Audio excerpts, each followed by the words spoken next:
We all knew her as Mama Helen.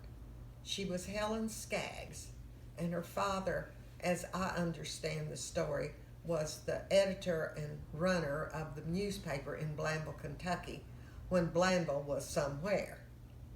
And she ultimately married her second cousin, John Williams.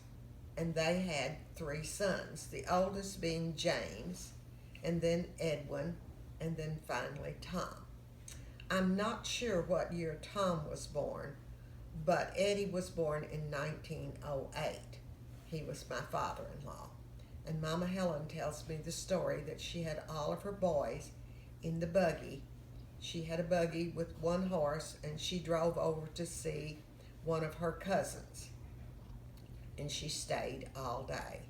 And when she came back that summer day, before dark, the beautiful house that she had inherited from her father, and I'm not quite sure whether it was the location in Hinkville where her little house was or not, but all that was left standing was the chimney from the big beautiful house that she had owned.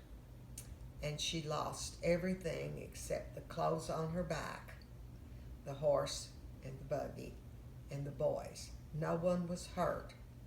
And I don't know where Granddaddy John was at the time, but I do know that she would look for things. And I knew Mama Helen in the 50s and the 60s, and this house burned sometime in the 20s, and she would start to look for something, and she would say, with tears in her voice, "Oh, that went up in the fire," and she had absolutely nothing left. She and Granddaddy built a little house that had two up and two down on the place where she lived in Hinkville. Granddaddy was a handsome young man, but he was a bit of a rounder, and he became basically an alcoholic. And he ran around, and as I understand it, he gambled.